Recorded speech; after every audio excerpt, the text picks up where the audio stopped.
الحمد لله نحمده ونستعين به ونستغفره ونعوذ بالله من شرور أنفسنا ومن سيئات أعمالنا من يهد الله فهو المهتد ومن يضلل فلن تجد له وليا مرشدا أشهد أن لا إله إلا الله وحده لا شريك له وأشهد أن نبينا محمدا عبده ورسوله وصلوات الله وسلامه على سيدنا ونبينا محمد وعلى آله وأصحابه وأهل بيته ومن تبعهم بإحسان إلى يوم الدين أما بعد فأوصيكم عباد الله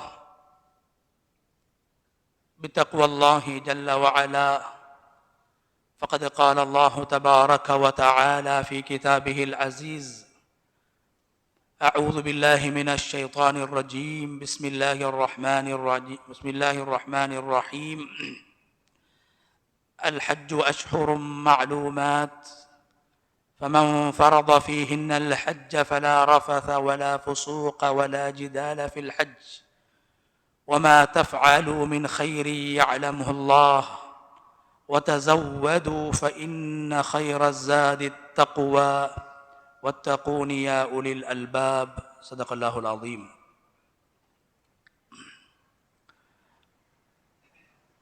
இந்த உலகை படைத்து பரிபாலித்துக் கொண்டிருக்கும் ரப்புல் ஆலமீன் அல்லாஹுக்கே புகழ் அனைத்தும். சலாத்தும் சலாமும் நமது இறுதி தூதர் ரஹ்மத்துல்லில் ஆலமீன் முஹம்மத் முஸ்தபா ஸல்லல்லாஹு அலைஹி வஸல்லம் அவர்கள் மீதிலும் அவர்களை பின்பற்றி வாழ்ந்த சஹாபாக்கள், தாபிஊன்கள், தபஉ தாபிஈன்கள், கியாமத்துடைய நாள் வரைக்கும் இந்த உலகத்தில் அல்லாஹ் ஒருவனை ஏற்று வாழக்கூடிய அனைத்து முஃமின்கள் மீதும் உண்டாகட்டும்.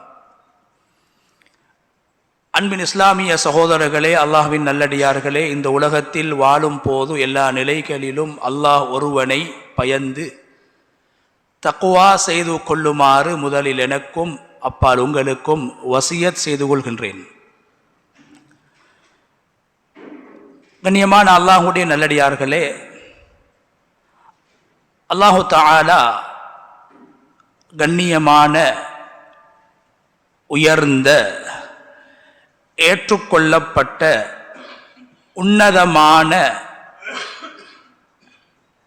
மார்க்கத்தை, தீனை, இஸ்லாத்தை பின்பற்றக்கூடியவர்களாக, ஏற்றுக்கொண்டவர்களாக அல்லாஹ் எம்மை ஆக்கி வைத்திருக்கிறான். இந்த மார்க்கம் அல்லாஹ்வினால் தெரிவு செய்யப்பட்டு மனிதர்கள் பின்பற்ற வேண்டும் என்று நபிமார்களால் வழிகாட்டப்பட்ட புனிதமான, கண்ணியமான மார்க்கம்தான் நாம் எல்லோரும் பின்பற்றக்கூடிய இஸ்லாம் என்று சொல்லக்கூடிய இந்த மார்க்கம். கண்ணியமான அல்லாஹ்வின் நல்லடியார்களே, இந்த மார்க்கத்தை அல்லாஹ் எப்படி எங்களுக்கு தெரிவு செய்து தந்தானோ, இந்த மார்க்கத்தை நாம் நடைமுறைப்படுத்துவதற்காக வேண்டி எவ்வாறு இந்த மார்க்கத்தை நாம் பின்பற்ற வேண்டும், நடைமுறைப்படுத்த வேண்டும் என்ற விடயங்களை அல்லாஹ் உலகத்துக்கு காட்டுவதற்காக வேண்டி நபிமார்களையும் அவன் தெரிவு செய்தான்.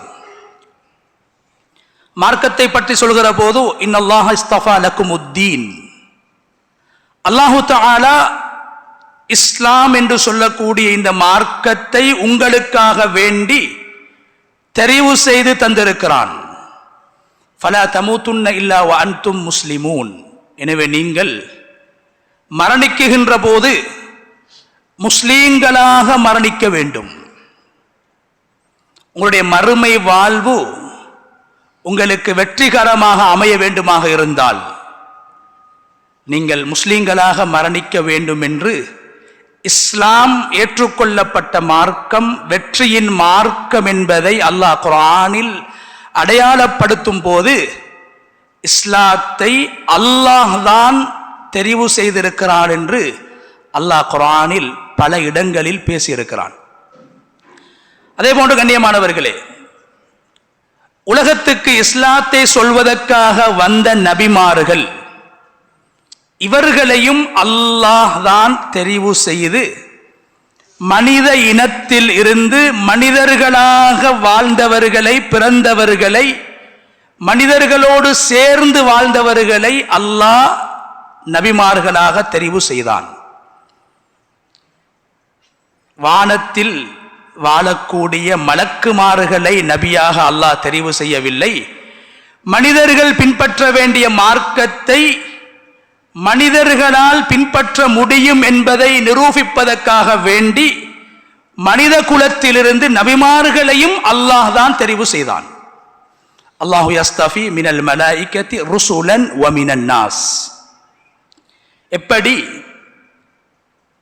அல்லாஹோடு மிக நெருக்கமாக இருக்கக்கூடிய வானவர்களில் இருந்து, மலக்குமார்களில் இருந்து ஜிப்ரீல் அலைஹிஸ்ஸலாம் என்றும், மீகாயில் அலைஹிஸ்ஸலாம் என்றும், இஸ்ராயில் அலைஹிஸ்ஸலாம் என்றும், இஸ்ராஃபில் அலைஹிஸ்ஸலாம் என்றும் வானவர்களை அல்லாஹ் எவ்வாறு தெரிவு செய்தானோ அதுபோன்று மனிதர்களில் இருந்து இப்ராஹிம் அலைஹிஸ்ஸலாம் என்பவரையும், இஸ்மாயில் அலைஹிஸ்ஸலாம் என்பவரையும், முஹம்மது ரசூலுல்லாஹ் என்பவரையும் அல்லாஹ் தான் தெரிவு செய்தான் என்று அல்லாஹு தஆலா இஸ்லாமும் தெரிவு செய்யப்பட்ட மார்க்கம் என்று சொல்வதை போன்று அந்த இஸ்லாத்தை உலகுக்கு சொல்ல வந்த ரசூல்மார்களையும் நாம் தெரிவு செய்து அனுப்பியிருக்கிறோம் என்று அல்லாஹ் குர்ஆனிலே பேசி இருக்கின்றான்.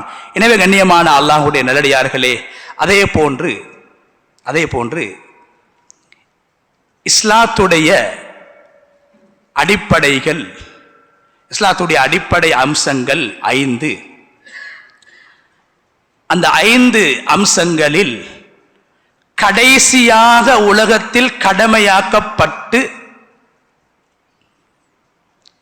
வாழ்க்கையில் ஒரு தடவை உலகத்தில் வாழக்கூடிய முஸ்லிம்களில் மிகவும் குறைவானவர்கள் செய்ய வேண்டிய, செய்யக்கூடிய ஒரு கடமை ஹஜ். கண்ணியமான அல்லாஹ்வுடைய நல்லடியார்களே, ஹஜ்ஜுடைய கடமை இறுதியான கடமை, இறுதியாக கடமையாக்கப்பட்ட ஒரு கடமை. அருமை நாயகம் ஸல்லல்லாஹு அலைஹி வஸல்லம் அவர்கள் ரசூலாக தெரிவு செய்யப்படுவதற்கு முன்னால் ஜாஹிலிய காலத்தில் வாழ்ந்தவர்களும் ஹஜ் செய்திருக்கிறார்கள்.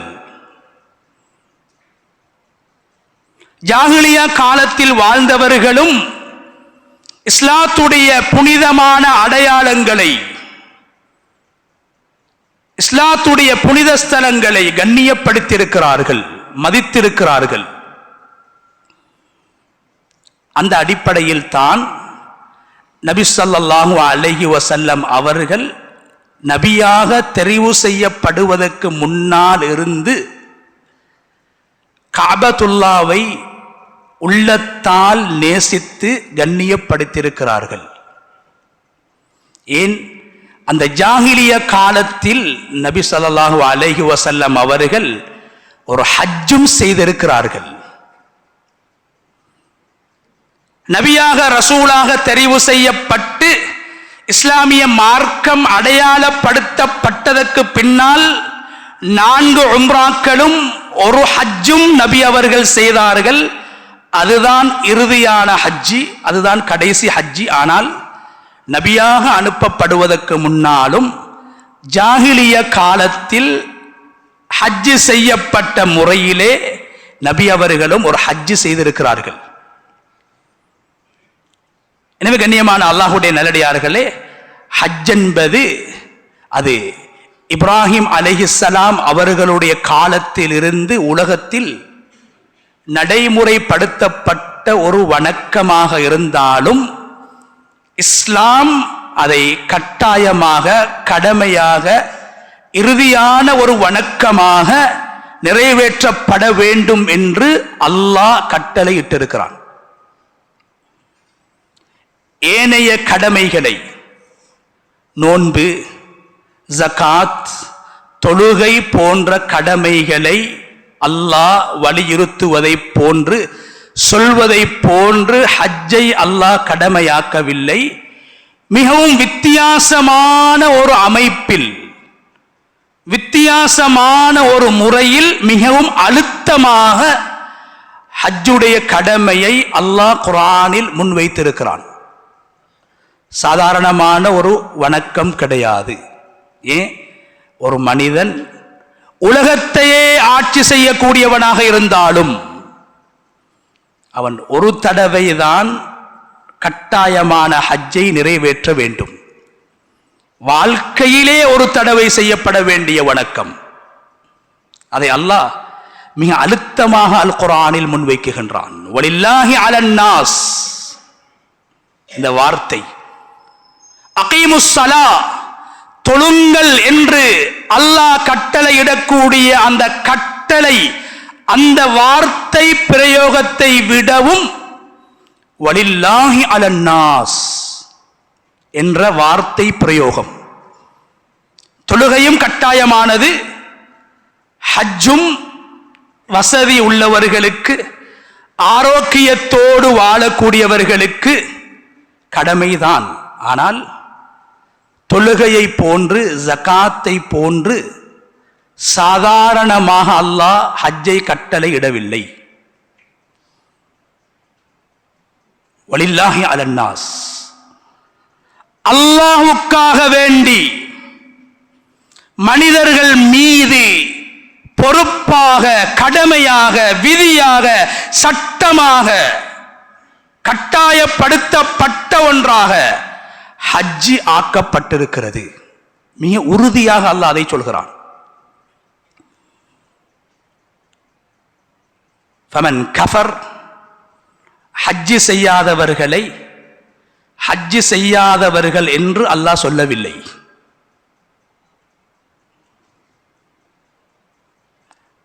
ஹஜ்ஜி செய்ய வசதி இருக்கிறது, ஆரோக்கியம் இருக்கிறது, இரண்டு நிஅமத்துக்களை அனுபவித்துக் கொண்டிருக்கிறார். இரண்டு மிக முக்கியமான நிஅமத்துக்கள். உலகத்தில் எல்லோருக்கும் அந்த இரண்டு நிஅமத்துக்களும் ஒரே சந்தர்ப்பத்தில் கிடைக்க மாட்டாது. சில பேருக்கு செல்வம் இருக்கும், உடல் ஆரோக்கியம் இருக்க மாட்டாது. இன்னும் சில பேருக்கு உடல் ஆரோக்கியம் இருக்கும், செல்வம் இருக்க மாட்டாது. இரண்டு நிஅமத்துக்களை ஒரே சந்தர்ப்பத்தில் ஒரு மனிதன் அனுபவித்துக் கொண்டிருக்கிறான். அவனுக்குத்தான் ஹஜ்ஜு கடமை. செல்வமும் இருக்கிறது, அந்த ஹஜ்ஜை நிறைவேற்றுவதற்கான உடம்பில் சக்தி, ஆரோக்கியமும் யாருக்கு இருக்கிறதோ அவருக்குத்தான் ஹஜ்ஜு கடமை. இரண்டு, நாளை மறுமையில் அல்லாஹ்விடத்தில் விசேஷமாக கேள்வி கணக்கு கேட்கப்படக்கூடிய இரண்டு நிஅமத்துக்கள். மிகவும் மனிதர்கள் உலகத்தில் உணராத, பெருமதியை உணராத இரண்டு அருட்கொடைகள், இரண்டு நிஅமத்துக்களை மனிதன் அனுபவித்துக் கொண்டிருக்கிறான். அவனுடைய உடம்பால், அந்த மனிதன் அவனுக்கு வழங்கப்பட்ட செல்வத்தில் ஒரு பகுதியால் நிறைவேற்றுகின்ற வணக்கம் தான் ஹஜ். இருக்கின்ற முழு காசையும் செலவழித்து போக வேண்டும், அல்லது வாழ்க்கையில் ஒவ்வொரு வருடமும் ஜகாத்தை போன்று நிறைவேற்ற வேண்டும் என்ற கடமை அல்ல ஹஜ்ஜி. அல்லாஹ் என்ன சொல்றான்? ஆரோக்கியமும் இருக்குது, காசும் இருக்குது, இவர் ஹஜ் செய்யணும். செய்யலையா, அல்லாஹ் குர்ஆன்ல பாவிக்கிற வார்த்தை என்ன தெரியுமா? ஃபமன் கஃபர். ஃபமன் கஃபர், அல்லாஹ்வை நிராகரிக்க கூடியவர்களையும் அல்லாஹ் காஃபிர் என்று சொல்கிறான். கஃபர் என்ற வார்த்தையை அல்லாஹ் பயன்படுத்துகிறான். யார் அவர்கள்? அல்லாஹ்வை நிராகரித்தவர்கள்.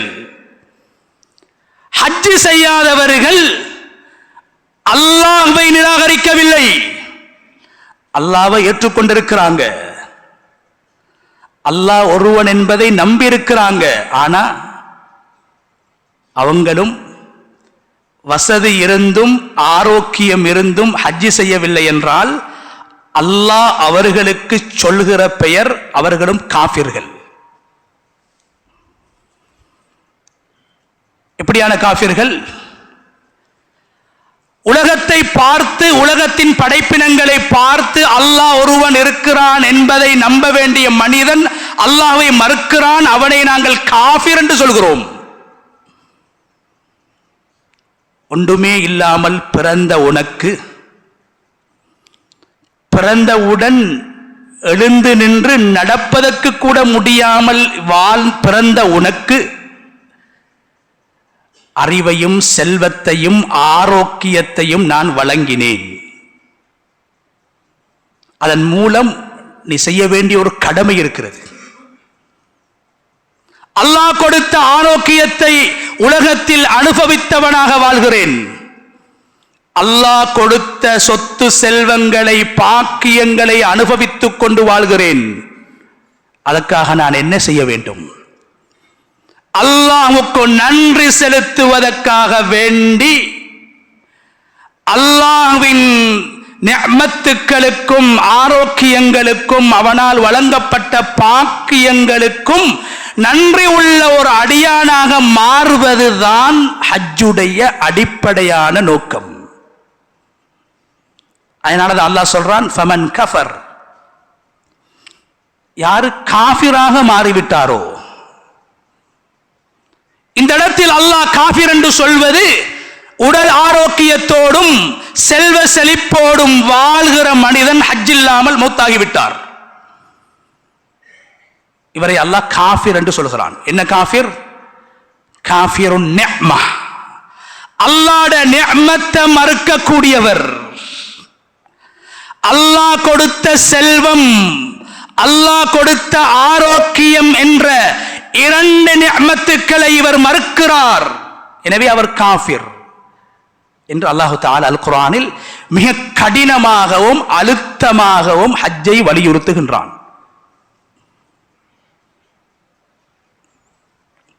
உமர் ரலியல்லாஹு தஆலா அன்ஹு அவர்கள் சொன்னார்கள், அவர்களுடைய ஆட்சி காலத்திலே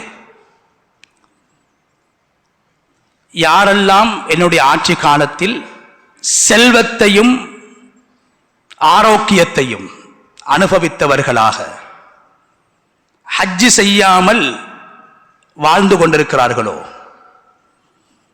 அவர்களிடத்திலிருந்து ஆள் வரி எனப்படுகின்ற ஜிஸியாவை நான் கட்டாயப்படுத்த விரும்புகிறேன் என்று சொன்னார்கள். ஏன்? உங்களுடைய செல்வத்தால நீங்க அல்லாஹ்வுக்கு செய்ய வேண்டிய அடிப்படையான கடமைகளில் ஒன்றை நீங்கள் செய்யவில்லை என்றால் அந்த செல்வத்தில் ஒரு பகுதியை இஸ்லாமிய பைத்துல் மாலுக்கு நீங்கள் வழங்க வேண்டும் என்ற சட்டத்தை அமுல்படுத்த விரும்பினார்கள். அந்த அளவுக்கு ஹஜ்ஜி வலியுறுத்தப்பட்டிருக்கிறது. அதனால் தான் கண்ணியமானவர்களே, எங்களுடைய முன்னோர்கள், குர்ஆன் பேசுகிறது, ஹஜ்ஜுடைய வரலாற்றை பேசுகிறது. எங்களுடைய முன்னோர்கள் வாழ்ந்த காலத்தில் விமானங்கள் இருக்கவில்லை, கனரக வாகனங்கள் இருக்கவில்லை, சொகுசாக பிரயாணம் செய்யக்கூடிய சாதனங்களும் இருக்கவில்லை. ஆனால் ஹஜ் செய்திருக்கிறார்கள். ரசூலுல்லாஹி ஸல்லல்லாஹு அலைஹி வஸல்லம் அவங்க சொன்னாங்க, ஆதம் அலைஹிஸ்ஸலாம் தன்னுடைய வாழ்க்கையில் 40 ஹஜ்ஜுகளை செய்திருக்கிறார்கள். 40 ஹஜ்ஜுகள் எப்படி செய்தார்கள்? மாஷியா, நடைபாதையாக. நடைபாதையாக. ஏன்? உடம்பில் ஆரோக்கியம் இருக்கிறது. ஹஜ் என்றால் ஓட வேண்டும், ஏற வேண்டும், இறங்க வேண்டும், கையை தூக்க வேண்டும், காலை அசைக்க வேண்டும். உடம்பால் அல்லாஹ் செய்ய வைக்கிறான். உடம்பு ஆரோக்கியமாக, உடல் உறுப்புகள் ஆரோக்கியமாக இயங்கக்கூடிய சந்தர்ப்பத்திலே ஹஜ்ஜை நிறைவேற்றிவிட வேண்டும். கடைசியாக கடமையாக்கப்பட்ட கடமை என்பதால் அதை கடைசியாகத்தான் செய்ய வேண்டும் என்று எங்கும் சொல்லப்படவில்லை. ஹிஜ்ரி 6ஆம் ஆண்டு நபி அவர்களுக்கு ஹஜ் கடமையாக்கப்பட்டது. நபி ஸல்லல்லாஹு அலைஹி வஸல்லம் அவர்கள் ஹிஜ்ரி 10 தான் ஹஜ்ஜை நிறைவேற்றினார்கள். ஆனால் ஏன் தாமதித்தார்கள்? சந்தர்ப்பம் கிடைக்கவில்லை. ஹஜ் செல்வதற்காக அவர்கள் மக்காவுக்கு சென்று விட்டால் கைது செய்யப்படலாம், பாதுகாப்பு இருக்கவில்லை. அதனால் தான் ஸல்லல்லாஹு அலைஹி வஸல்லம் அவர்கள் ஹஜ்ஜை தாமதித்தார்கள். எனவே வாலிபர்களாக இருக்கிறோமா, வசதி இருக்கிறதா, ஹஜ்ஜை நிறைவேற்றி விடுவோம்.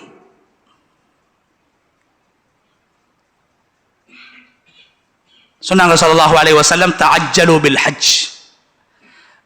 உங்களுக்கு உடல் ஆரோக்கியமும் வசதி வாய்ப்பும், இரண்டு நிஅமத்துக்கள், அது ரெண்டும் இருக்கும் போது நீங்க வாலிபனாக இருந்தாலும் அவசரமாக ஹஜ்ஜை நிறைவேற்றுங்க. என்ன காரணம்? ஃபைன்னஹு லா யத்ரி அஹதுக்கும் மாதா யஅரிது லஹ். ஏனென்றா இன்றைய நாள் நிச்சயமானது. இன்று நான் அனுபவிக்கக்கூடிய சொத்து செல்வங்கள், தேக ஆரோக்கியம், நாளைய தினம் என்னிடத்தில் இருக்குமா இல்லையா என்பது சந்தேகம். இன்று செல்வந்தனாக நான் இருக்கிறேன், சில போது அல்லாஹ் பாதுகாக்க வேண்டும். என்னுடைய உடம்பில் ஒரு சாதாரண ஒரு நோய் ஏற்படலாம். அந்த நோயின் மூலமாக என்னுடைய முழு சொத்தையும் இழக்க வேண்டிய நிலை ஏற்படலாம். ஒரு அனர்த்தம் ஏற்பட்டு விடலாம். நபி அவர்கள் சொல்கிறார்கள், உங்களுடைய முழு சொத்துக்களையும் நீங்கள் இழந்து விட நேரிடும். அதனால கையில் காசு இருக்கும் போதும், உடம்பில் சக்தியும் ஆரோக்கியமும் இருக்கும் போதும் அவசரமாக ஹஜ்ஜை செய்து கொள்ளுங்கள். நாளைய தினம் நிச்சயம் அற்றது.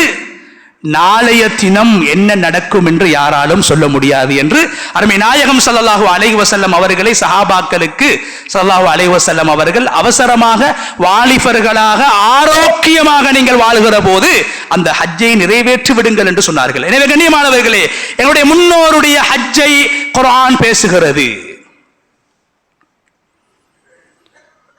இரண்டு நிஅமத்துக்களை அனுபவிக்க கூடியவர்கள் அல்லாஹ்வை கண்ணியப்படுத்த வேண்டும் என்பதற்காக அல்லாஹ்வுடைய வீட்டை நாடி சென்று இரண்டு நபிமார்களுடைய கட்டளைகளுக்கு நான் அடிபணிகிறேன். இதுதான் ஹஜ்ஜி. ஹஜ் என்பது வெறும் அல்லாஹ்வுடைய கட்டளை மாத்திரம் கிடையாது. ஒவ்வொரு நாளும் எங்களுடைய நாவினால் நாங்கள் உரைக்கக்கூடிய இரண்டு நபிமார்கள். உலகத்தில் அல்லாஹுக்கு ஆக விருப்பமான வணக்கம் தொழுகை. அல்லாஹுக்கு விருப்பமான வணக்கம் தொழுகை. அதனால்தான் இப்ராஹிம் அலைஹிஸ்ஸலாம் தன்னுடைய மனைவி ஹாஜரையும் மகன் இஸ்மாயிலையும் காபத்துல்லா கட்டப்படுவதற்கு முன்னால் ஓரிடத்தில் விட்டு விட்டு சென்றார்கள். மனிதர்கள் வாழாத, உணவுகளும் தண்ணீர்களும் பெற முடியாத பாலைவனத்தில் மனைவியையும் தன்னுடைய 85 வருடங்களுக்கு பின்னால் கிடைத்த ஆண் குழந்தையையும் விட்டு விட்டு சென்றார்கள். கண்ணியமானவர்களே, செல்கின்ற போது அவர்கள் அல்லாஹ்விடத்தில் முன்வைத்த விடயம், ஒரு விடயத்தை முன்வைத்தார்கள். யா அல்லாஹ், இந்த இடத்துல என்ன மனைவியை விட்டுட்டு போற, என்ன பிள்ளையை விட்டுட்டு போற, இந்த பாலைவனம் ஒரு மனிதர்கள் வாழ்கின்ற ஒரு நகரமாக மாற வேண்டும். தூர நோக்கோடு செயல்பட்டார்கள். அங்கு தண்ணீரும் கிடையாது, மழையும் கிடையாது, மலர்களும் கிடையாது, மரங்களும் கிடையாது. பாலைவனத்திலே விடுகின்ற போது உள்ளத்தில் இருந்த தூர நோக்கு இந்த உலகத்தில் மிக அதிகமானவர்கள் தரிசிக்கக்கூடிய இடமாகவும் 24 மணித்தியாலங்களும் அமல்களை கொண்டு செழிப்பாக்கப்படக்கூடிய இடமாகவும் மாறுகிறது அன்று இப்ராஹிம் அலைஹிஸ்ஸலாத்துடைய தூரநோக்கு. என்ன தூரநோக்கு? அவங்க மனைவியையும் பிள்ளையும் விட்டுட்டு போகக்கூடிய நேரத்தில் என்ன சொன்னாங்க? ரப்பனா லியுகீமுஸ் ஸலாஹ், யா அல்லாஹ், உன்னை நம்பி உன் கட்டளையை மதித்து இந்த இடத்தில் மனைவியையும் குழந்தையையும் விட்டுவிட்டு செல்கிறேன். ஏன் தெரியுமா?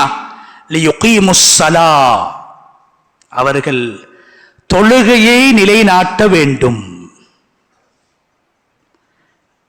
ஹஜ்ஜும் இருக்கவில்லை, கபாவும் இருக்கவில்லை. அங்கு அவர்கள் சொன்னது தொழுகையை.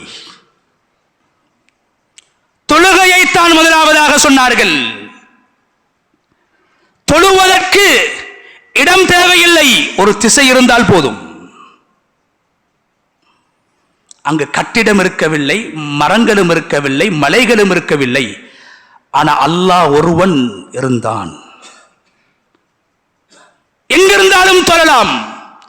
காபாவை கட்டுவதற்கு முன்னால் அந்த இடத்தில் தான் காபா இருந்தது என்பதை அல்லாஹ் இப்ராஹிம் அலைஹிஸ்ஸலாம் அவர்களுக்கு அடையாளப்படுத்துவதற்கு முன்னால் இப்ராஹிம் அலைஹிஸ்ஸலாம் தன்னுடைய நாவினால் சொன்னார்கள், ரப்பனா லியுகீமுஸ் ஸலாஹ், இந்த இடத்தில் வாழ்கிறவர்கள், என்னுடைய மனைவியும் என்னுடைய பிள்ளையும் தொழுகையாளிகளாக மாற வேண்டும்.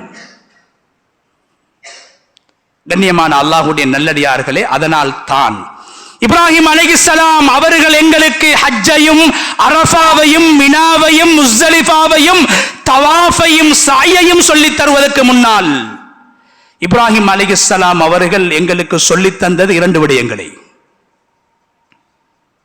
ஒன்று தொழுகை, இரண்டாவது துஆ. தொழுகையை சொல்லித் தந்தார்கள். என் பரம்பரையில் தொழுகையாளிகள் உருவாக்கப்பட வேண்டும். ரப்பி ஜஅல்னி முகீமஸ் ஸலாஹ் வ மின் ذُرِّيَّتِي, யா அல்லாஹ், என்னையும் தொழுகையாளியாக நீ மாற்றி விடுவாயாக. என் சமூகத்திலே, என் பரம்பரையிலே, என் பிச்சலத்திலே தொழுகையாளிகளை உருவாக்குவாயாக. தொழுகை நிலைநாட்டப்பட வேண்டும் என்பதுதான் இப்ராஹிம் அலைஹிஸ்ஸலாத்துடைய எதிர்பார்ப்பு. அதற்கு பின்னால் தான் அல்லாஹு தஆலா வைது பவ்வஅனா லி இப்ராஹீம மக்கானல் பைத், எந்த இடத்தில் ஆதம் அலைஹிஸ்ஸலாத்துடைய காலத்தில் காபத்துல்லா கட்டப்பட்டு இருந்ததோ அந்த இடத்தை நாங்கள் இப்ராஹிமுக்கு காட்டிக் கொடுத்தோம். இரண்டாவது கண்ணியமானவர்களே, துஆ. இப்ராஹிம் அலைஹிஸ்ஸலாம் காபத்துல்லாவை கட்டிவிட்டு முதலாவதாக அவர்கள் செய்த பணி, குர்ஆன் பேசுது, வாப்பாவும் மகனும்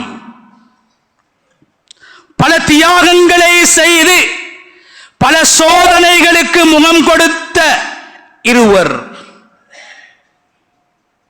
இப்ராஹிம் அலைஹிஸ்ஸலாம், இஸ்மாயில் அலைஹிஸ்ஸலாம். 2 பேரும் காபத்துல்லாவை கட்டிவிட்டு நிறைய துஆ செஞ்சாங்க, நிறைய துஆக்களை கேட்டாங்க. ஹஜ்ஜுடைய உம்ராவுடைய நோக்கம் அல்லாஹ்வை கண்ணியப்படுத்துவது, அல்லாஹ்வுடைய மாளிகையை கண்ணியப்படுத்துவது. அதே போன்று எங்களுடைய தேவைகளை சொல்லி அல்லாஹ்விடத்தில் துஆ செய்வது. ஏன்? இப்ராஹிம் அலைஹிஸ்ஸலாத்துடைய ஹஜ்ஜை குர்ஆன் பேசுகிறது. அவர்களுடைய ஹஜ்ஜை குர்ஆன் பேசுகிற போது எல்லா இடங்களிலும் இப்ராஹிம் அலைஹிஸ்ஸலாம் அவர்கள் அல்லாஹ்விடத்தில் துஆ செய்தார்கள். ஏன் சகோதரர்களே, அந்த இடத்துல காபா கட்டப்படுறதுக்கு முன்னால கேட்ட துஆட பரக்கத்தால தான் நாங்க 2 பாக்கியங்களை பெற்றிருக்கிறோம். காபத்துல்லா கட்டப்படுவதற்கு முன்னால் மகாமு இப்ராஹிம் என்ற ஒன்று அங்கு நிறுவப்படுவதற்கு முன்னால், ஜம்சம் என்ற முபாரக்கான தண்ணீர் என்ற ஊற்று அங்கு உருவாக்கப்படுவதற்கு முன்னால் இப்ராஹிம் அலைஹிஸ்ஸலாம் துஆ கேட்டாங்க. 2 விஷயங்கள் அல்லாஹ்ட்ட கேட்டாங்க. ஒன்று, ஃபஜஅல் அஃஇததம் மினன் நாஸி தஹ்வி இலைஹிம். யா அல்லாஹ், நான் இன்று என்ற மனைவியையும் என்ற பிள்ளையையும் விட்டுட்டு போற, தனிமையிலே விட்டுட்டு போற. யா அல்லாஹ், இந்த இடத்தை மனிதர்கள் நேசிக்கக்கூடிய இடமாக, மனிதர்கள் விரும்பக்கூடிய இடமாக, பாலைவனத்தை பார்த்து ஆசைப்பட்டார்கள், இது மனிதர்கள் வாழும் இடமாக மாற்றப்பட வேண்டும். துவா செஞ்சாங்க.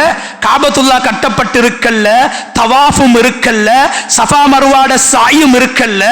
என்ன துவா செஞ்சாங்க? யா அல்லாஹ், மனிதர்களில் சிலருடைய உள்ளத்தில், அஃஇதத்தம் மினன் நாஸ், மனிதர்கள் எல்லோருடைய உள்ளத்திலும் என்று சொல்லவில்லை, மனிதர்களில் சிலரின் உள்ளத்தில் இந்த பூமியை தரிசிக்க வேண்டும், இங்கு வர வேண்டும், வணக்கத்தில் ஈடுபட வேண்டும், அமல்களில் ஈடுபட வேண்டும், இங்கு வாழ வேண்டும் என்ற ஆசையை நீ ஏற்படுத்தி விடுவாயாக. கண்ணியமானவர்களே, என்ற உள்ளத்துல ஹஜ்ஜி செய்யணும் என்ற ஆசையை அல்லாஹ் ஏற்படுத்தி நான் ஹஜ்ஜி செஞ்சிருக்கிறேனா? இது இப்ராஹிம் அலைஹிஸ்ஸலாம் காபத்துல்லாவை கற்றத்துக்கு முன்னால கேட்ட துஆட பரக்கத். எங்களுடைய கெட்டித்தனமோ எங்களுடைய முயற்சிகளோ கிடையாது. அல்லாஹ்வுடைய ஒரு நாட்டம், அல்லாஹ்வுடைய அனுகூலம் எங்களுக்கு தேவை. அது இப்ராஹிம் அலைஹிஸ்ஸலாத்துடைய துஆவின் பரக்கத்தால் ஒவ்வொரு ஹாஜிமார்களுக்கும் கிடைக்கிறது. கண்ணியமானவர்களே, எனவே பணம் இருக்கிறது, ஆரோக்கியம் இருக்கிறது என்பதால் எல்லோராலும் ஹஜ் செய்ய முடியாது. ஹஜ் செய்ய வேண்டும் என்ற உணர்வும் ஆசையும் அல்லாஹ்வினால் மனிதர்களுடைய உள்ளத்தில் ஏற்படுத்தப்பட வேண்டும். அதுதான் இப்ராஹிம் அலைஹிஸ்ஸலாத்துடைய துஆ. இரண்டாவது, ரப்பனா வபஅத் ஃபீஹிம் ரசூலா. யா அல்லாஹ், என்னுடைய பரம்பரையில் வாழக்கூடிய, உருவாகக்கூடிய என்னுடைய பிச்சலத்தாருக்கு, மனித குலத்துக்கு வழிகாட்டுகின்ற ஒரு நபியை, ஒரு ரசூலை நீ உருவாக்க வேண்டும், அனுப்ப வேண்டும்.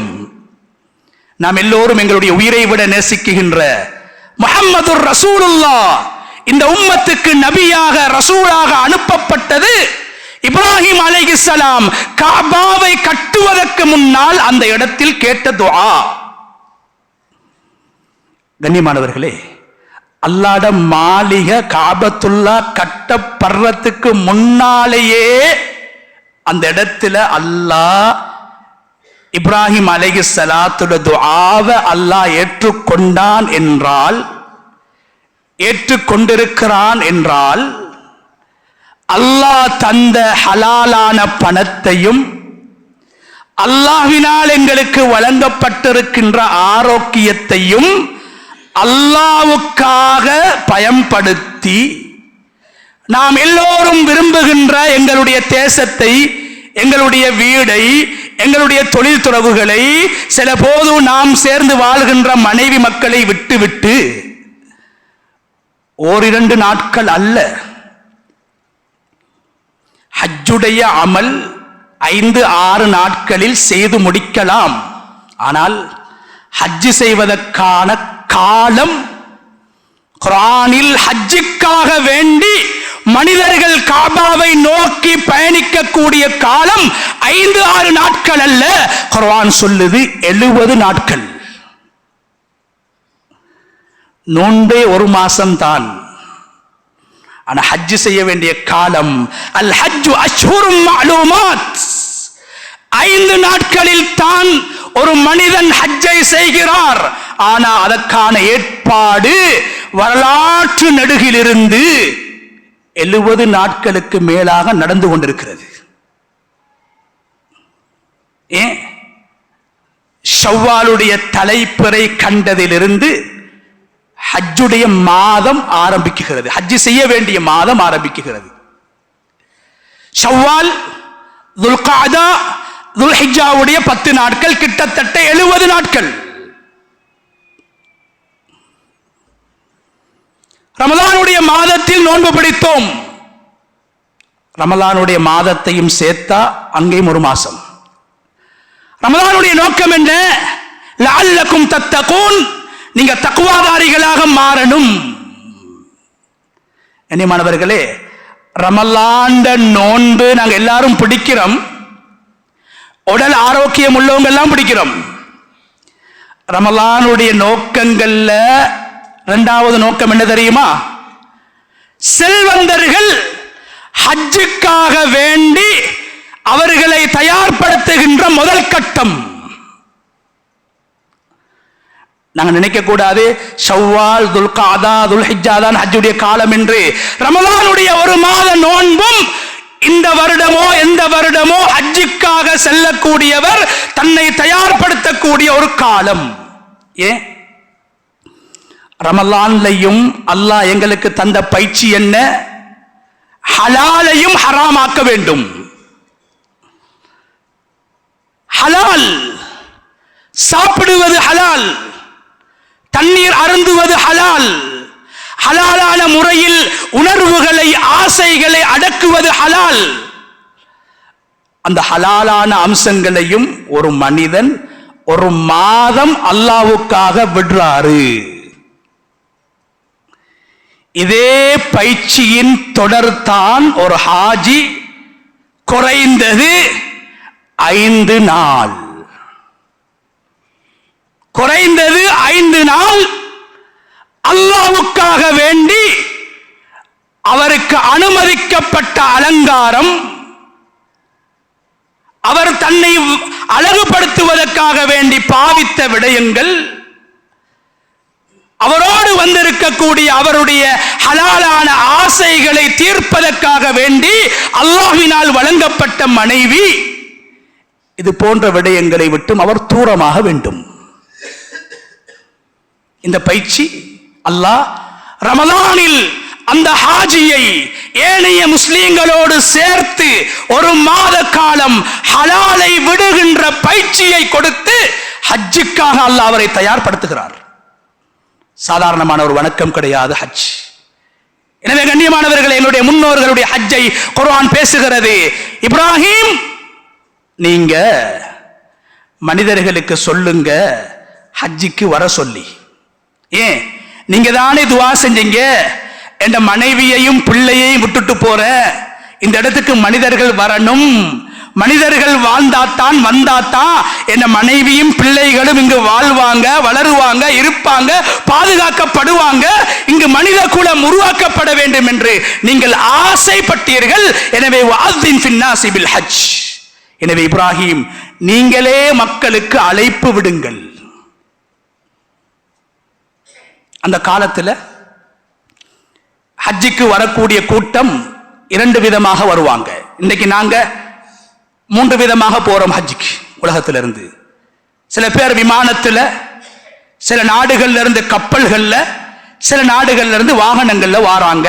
ஆனா அல்லாஹ் ஆரம்பத்தில் ஹஜ்ஜுடைய கடமையை இப்ராஹிம் அலைஹிஸ்ஸலாம் அவர்களுக்கு சொல்லிக் கொடுத்த நேரத்தில் இப்படித்தான் ஹஜ்ஜு செய்ய வேண்டும், இங்குதான் போக வேண்டும், இப்படித்தான் தவாப் செய்ய வேண்டும், இப்படித்தான் தொங்கோட்டம் ஓட வேண்டும், இப்படித்தான் முஸ்தலிஃபாவில் தரிக்க வேண்டும், இப்படித்தான் அரஃபாவில் தரிக்க வேண்டும் என்று ஹஜ்ஜுடைய முழு விடயங்களையும் அல்லாஹ் குர்ஆனில் இப்ராஹிம் அலைஹிஸ்ஸலாத்துக்கு அல்லாஹ் சொல்லிக் கொடுத்திருக்கிறான்.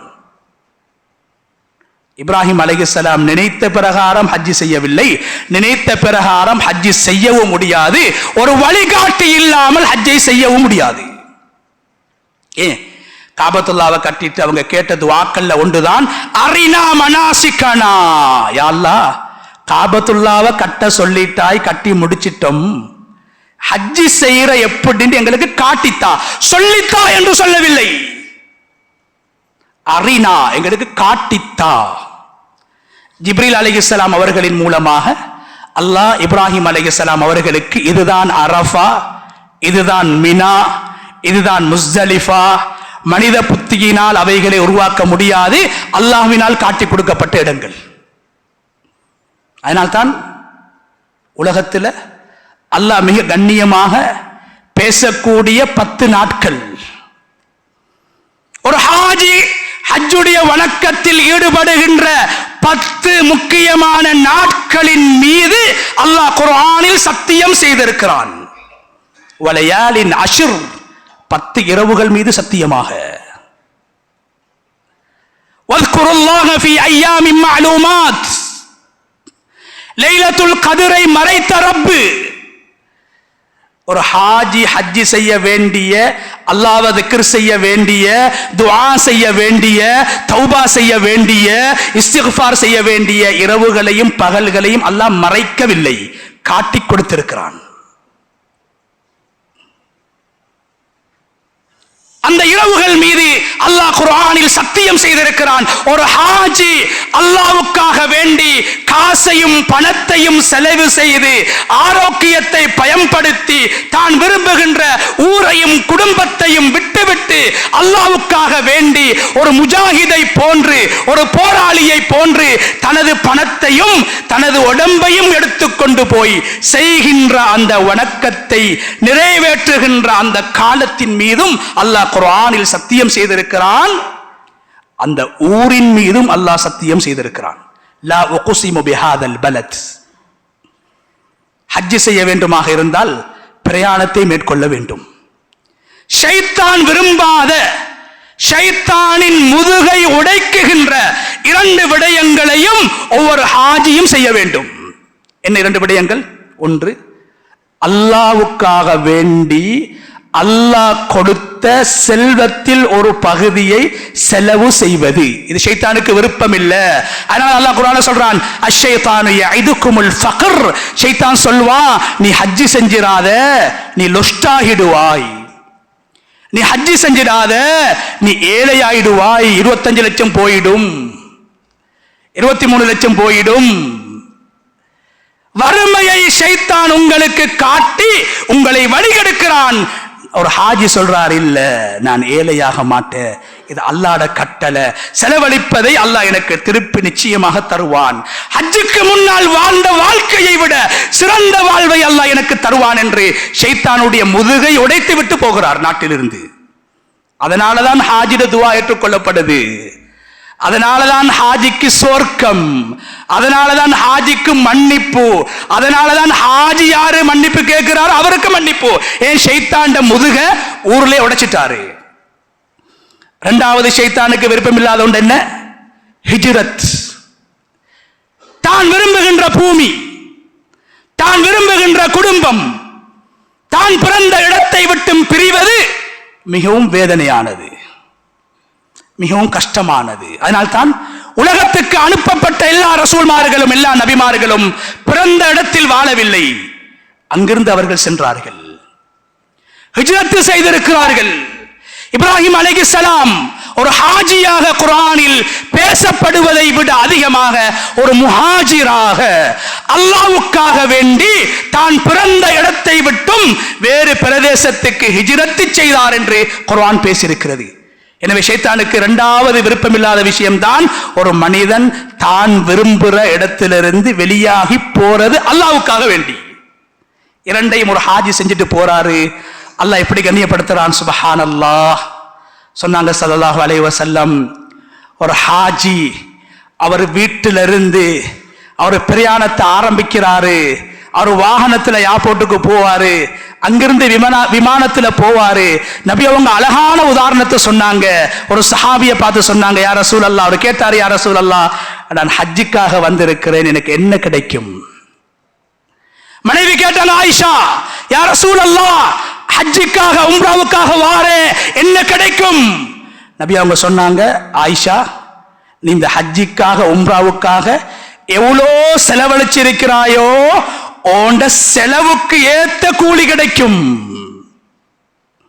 2வது சொன்னாங்க, உண்ட உடம்பால எவ்வளோ கஷ்டப்படுறாயோ கூட நடந்தமா ஹஜ்ஜில நடக்கணும். ஹஜ்ஜிண்டா என்ன?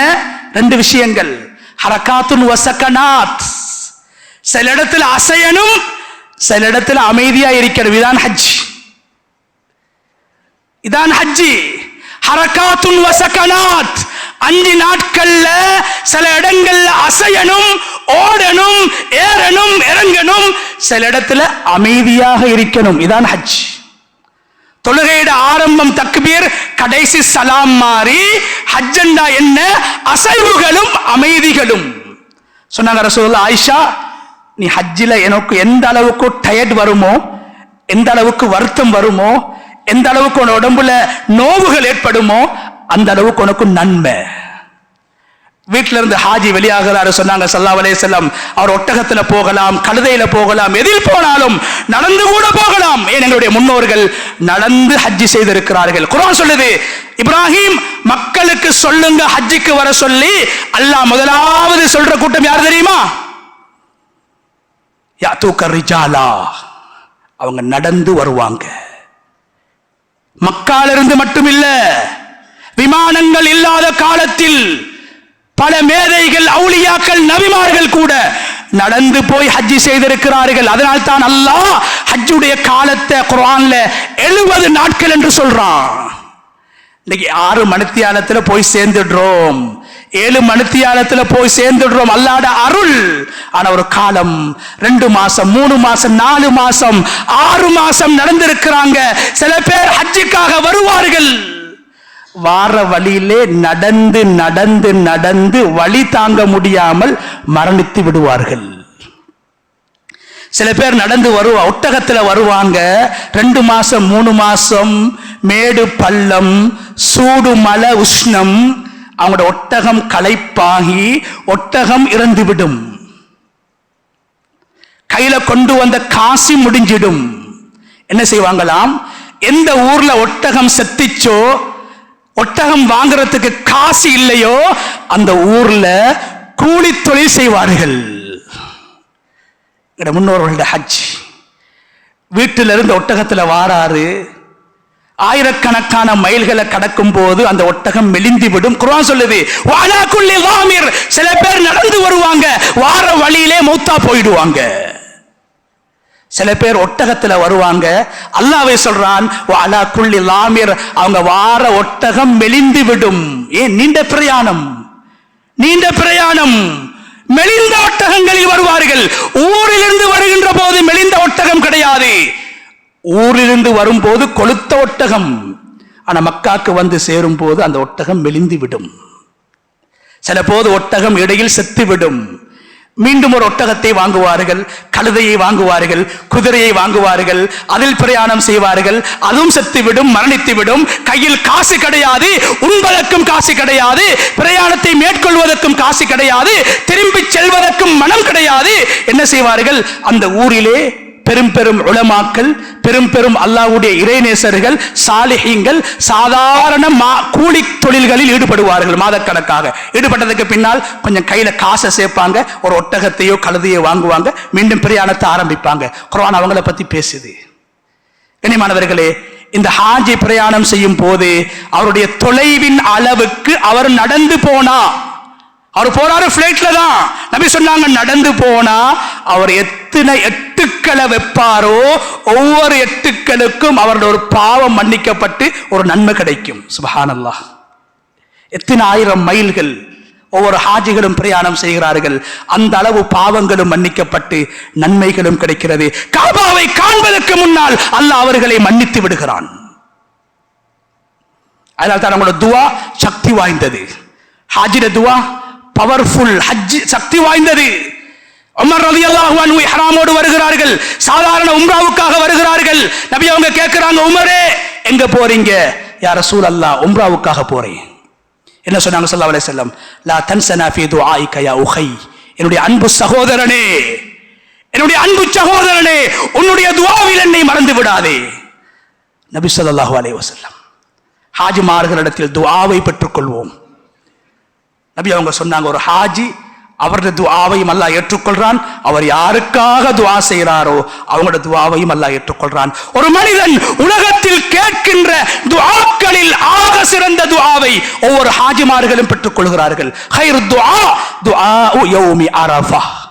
துஆக்களில் சிறந்தது அரஃபாவுடைய தினத்தில் ஒரு ஹாஜி கேட்கிற துஆ என்று அக்ரமுல் அக்ரமீன் அருமை நாயகம் ஸல்லல்லாஹு அலைஹி வஸல்லம் அவர்கள் சொன்னார்கள். எனவே காபாக்கு போயிட்டார் ஒரு ஹாஜி. இப்ப என்ன நன்மை சொன்னாங்க ஸல்லல்லாஹு அலைஹி வஸல்லம்?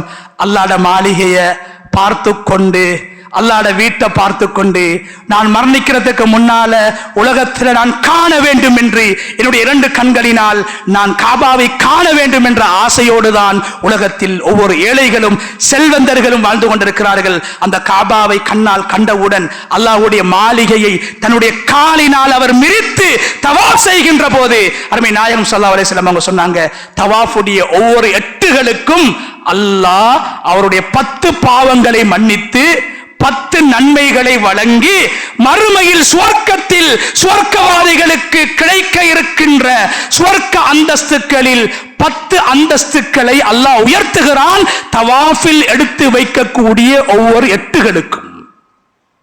தவாஃப முடிச்சதுக்கு பின்னால மகாம் இப்ராஹிமுக்கு முன்னால 2 ரக்காத் சுன்னத் தொழுகிறாரு. 2 ரக்காத் சுன்னத் தொழுகிறாரு.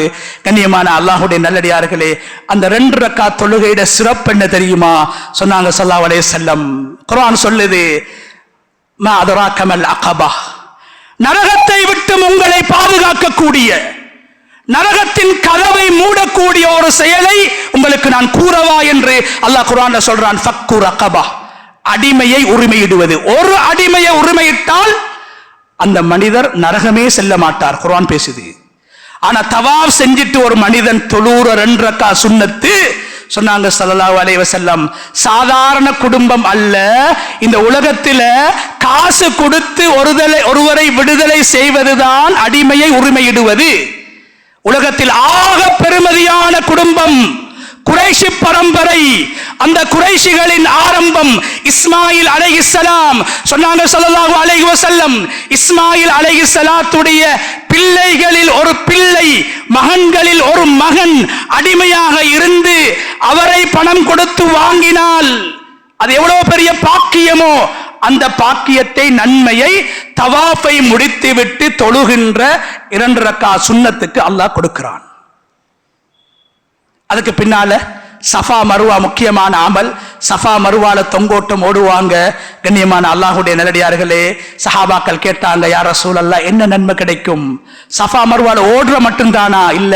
சொன்னாங்க ஸல்லல்லாஹு அலைஹி வஸல்லம், ஓடும் போது அல்லாஹ்வுடைய திக்ரோட சிந்தனையோடு அவர் ஓடுவாரு. ஓடு முடிச்சதுக்கு பின்னால் அல்லாஹ் அவருக்கு கொடுக்கிற நன்மை என்னண்டா, இஸ்மாயில் அலைஹிஸ்ஸலாத்துடைய குடும்பத்தில் 70 அடிமைகளை பணம் கொடுத்து வாங்கினா என்ன நன்மையோ அந்த நன்மையை அல்லாஹ் கொடுக்கிறான். சாதாரண ஒரு மனிதனை பணம் கொடுத்து விடுதலை செஞ்சாலே சொர்க்கம் என்றா, 70 இஸ்மாயில் அலைஹிஸ்ஸலாத்துடைய பிள்ளைகளை உரிமையிட்டால் சுவர்க்கத்தை விட உயர்ந்த அந்தஸ்துக்களை அல்லாஹ் சுவர்க்கத்தில் கொடுப்பான் என்று அருமை நாயகம் ஸல்லல்லாஹு அலைஹி வஸல்லம் அவங்க சொன்னாங்க. கல் அடிச்சிட்டு வந்து சஹாபாக்கள் கேட்டாங்க, ஜமராத்துல ஒரு ஹாஜி குறைஞ்சது மினால 2 நாள் தங்குறதாக இருந்தா 49 கற்கள், 3 நாட்களும் கல்லெறிந்தால் 70 கற்கள். சஹாபாக்கள் கேட்டாங்க, யா ரசூலல்லாஹ், எப்பயோ ஒரு காலத்துல ஷைத்தான கண்ணால பார்த்து 3 இடங்கள்ல இப்ராஹிம் அலைஹிஸ்ஸலாம் கல்லெறிஞ்சாங்க, இன்னைக்கு நாங்க ஏன் எறியணும், எங்களுக்கு என்ன கிடைக்கும்? சொன்னாங்க ஸல்லல்லாஹு அலைஹி வஸல்லம், நீ எரியக்கூடிய ஒவ்வொரு கல்லுக்கும் அல்லாஹ் நீ செஞ்ச ஒரு பெரும் பாவத்தை அல்லாஹ் மன்னிக்கிறான். உலகத்துல யாரும் 70 பெரும் பாவங்களை செய்திருக்க மாட்டார்கள். ஒரு ஹாஜி 70 பெரும் பாவங்கள் செய்திருந்தாலும் கூட ஒவ்வொரு கல்லை எறிகின்ற போது அல்லாஹ் சந்தோஷப்பட்டு அல்லாஹ்வை கோபப்படுத்துகின்ற, சுவர்க்கத்தின் கதவுகளை அடைக்குகின்ற பெரும் பாவத்தை அல்லாஹ் மன்னிக்குகிறான். இது ஒவ்வொரு கல்லுக்கும். குறைஞ்சது ஒரு ஹாஜிட 49 அல்லது 70 பெரும் பாவங்களை கல் எறிவதின் மூலமாக அல்லாஹ் மன்னிக்குகின்றான். எனவே கண்ணியமான அல்லாஹ்வுடைய நல்லடியார்களே, அல்லாஹு தஆலா ரப்புல் இஸ்ஸத் செல்வத்தோடு செழிப்போடு வாழ்கின்றோமா, ஆரோக்கியத்தோடு வாழ்கின்றோமா, முதுமையை அடைந்து ஹஜ்ஜி செய்வோம் என்ற சில வாலிபர்களுக்கு வெக்கம். வாலிபனாக இருக்கொள்ள அவரை ஹாஜி என்று கூப்பிடுற சில பேருக்கு வெக்கம். வயசாளிக்கு தான் ஹாஜின்ற. இஸ்மாயில் அப்பா ஹாஜி, லாஃபிர் ஹாஜி, நான் ஹாஜியா இல்ல.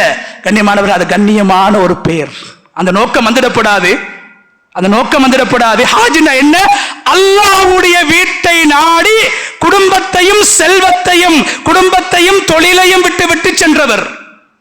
எனவே ஹாஜ்ன்ற பேரை போடுறதுக்கு சில பேருக்கு கல்யாண காட்டிலே வெக்கம். ஹாஜ்னு போட்டப்படா எங்களுக்கு 60 வயசு நினைச்சிருவாங்க. இல்ல, வாலிபத்தில் செய்வோம், உடம்புல சக்தி இருக்கக்குள்ள செய்வோம். ஏன்? ஹஜ் என்பது அசைவுகளும் அமைதிகளும், அசைத்து உடம்பை அசைத்து நெஞ்சை அசைத்து காலை அசைத்து செய்ய வேண்டிய கர்மம். எனவே கண்ணியமான அல்லாஹ்வுடைய நபி அவங்க சொன்னதை போல சக்தி இருக்கும் போது, ஆரோக்கியம் இருக்கும் போது, வசதி வாய்ப்பு இருக்கும் போது அவசரமாக அந்த ஹஜ்ஜை நிறைவேற்றுங்கள் என்று ஸல்லல்லாஹு அலைஹி வஸல்லம் அவங்க சொன்னதை போன்று இந்த வருடம் ஹஜ்ஜுக்காக செல்லக்கூடியவர்களை நாங்கள் அவர்களை வழி அனுப்பி அவர்களுடைய துஆக்களை பெறுவதை போன்று அடுத்த ஹஜ்ஜுக்கான ஏற்பாட்டை இந்த ஹஜ்ஜுடன் ஆரம்பிக்கப்பட வேண்டும் என்றும், அதற்கான பணங்களை ஹஜ் முடிந்தவுடன் 7வது மாதத்துக்கு முன்னால் முழு பணங்களும் செலுத்தப்பட வேண்டும் என்று சவுதி அரசாங்கம் அடுத்த ஹஜ்ஜுக்கான திட்டத்தை போட்டுவிட்டார்கள். எனவே இந்த ஹஜ்ஜி பயணம் முடிந்தவுடன் 6வது மாதம் அல்லது 7வது மாதத்துடைய ஆரம்பத்திலிருந்து அடுத்த ஹஜ்ஜுக்கான ஏற்பாடு, அதற்கான பணங்கள் செலுத்தப்பட வேண்டும் என்று சவுதி அரசாங்கம் அந்த ஹஜ்ஜை கச்சிதமாக முறையாக நிறைவேற்ற வேண்டும் என்பதற்கான ஒரு திட்டத்தை போட்டிருக்கிறார்கள். எனவே இன்னும் 5 வருஷம் 6 வருஷம் என்று பார்த்துடாம நாங்கள் முன்கூட்டி இந்த ஹஜ்ஜுடைய பயணத்துக்காக வேண்டி ஏற்பாடுகளை செஞ்சு அதற்கான தயாரிப்புகளை செஞ்சு அல்லாஹ்வுடைய மாளிகையை மௌத்துக்கு முன்னால எங்களுடைய கண்கள் பார்க்க வேண்டும். ரசூலுல்லாஹி ஸல்லல்லாஹு அலைஹி வஸல்லம் அவர்களைத்தான் நேராக காணக்கூடிய பாக்கியம் எங்களுக்கு கிடைக்கவில்லை. அவர்கள் வாழ்ந்த பூமியாவது, அவர்கள் அடங்கப்பட்டிருக்கக்கூடிய இடத்தையாவது, அவர்கள் சுவாசித்த காத்தையாவது நாங்கள் சுவாசிப்போம் என்ற நோக்கத்தோடு அடுத்த ஹஜ்ஜுக்காக வேண்டி அவசரமாக தயாராகி அதற்கான உடல் ஆரோக்கியத்தையும் செல்வ செழிப்பையும் அல்லாஹு தஆலா நம் எல்லோருக்கும் நசீபா மௌத்துக்கு முன்னால் அந்த அல்லாஹ்வுடைய வீட்டை கண்களால் பார்த்து ரசூலுல்லாஹி அலைஹி வஸல்லம் அவருடைய ரவுலா ஷரீஃபையும் தரிசிக்கக்கூடிய சந்தர்ப்பத்தை பெற்று அல்லாஹ்வுடைய கபூலியத்தை பெற்றவர்களாக நம் அனைவரையும் வல்லநாயன் அல்லாஹ் தஆலா ஆக்கியருள்வானாக. யா அல்லாஹ் எங்களுடைய பாவங்களை மன்னிப்பாயாக, எங்களுடைய மாதா பிதாக்களுடைய பாவங்களை மன்னிப்பாயாக. இந்த வருடம் யாரெல்லாம் ஹஜ்ஜுக்காக செல்ல இருக்கிறார்களோ அவர்கள் செல்லக்கூடிய பயணத்தை பாதுகாப்பான பயணமாக ஆக்கி அருள்வாயாக. உலகத்தில் ஏற்பட்டிருக்கக்கூடிய இந்த யுத்த நிலையை நீ இல்லாமலாக்கி சமாதானத்தை மறுமலர்ச்சியை உலகத்தில் ஏற்படுத்தி இந்த ஹஜ்ஜுடைய கடமையை பாதுகாப்பாக ஆரோக்கியமாக நிறைவேற்றுவதற்கான சந்தர்ப்பத்தை உலகத்திலிருந்து ஹஜ் செய்யக்கூடிய அனைத்து ஹாஜிகளுக்கும் நீ நசீபாக்குவாயாக. யார் யாரெல்லாம் ஹஜ் செய்ய வேண்டும் என்ற ஆசையோடு உன்னிடத்திலே கண்ணீர் வடித்து அழுது புலம்பி துஆ செய்து கொண்டிருக்கிறார்களோ அவர் எல்லோருக்கும் யா அல்லாஹ் மௌத்துக்கு முன்னால் ஆரோக்கியமாக பாதுகாப்பாக ஹஜ்ஜை குறைந்தது அல்லது உம்ராவையாவது நிறைவேற்ற மரணிக்கக்கூடிய சந்தர்ப்பத்தை நீ நசீபாக்குவாயாக. وآخر دعوانا أن الحمد لله رب العالمين. الحمد لله الواحد الأحد الفرد الصمد الذي لم يلد ولم يولد ولم يكن له كفوا أحد. والصلاة والسلام على من بلغ الرسالة ونصح الأمة وأدى الأمانة وجاهد في الله حق جهاده محمد وعلى آله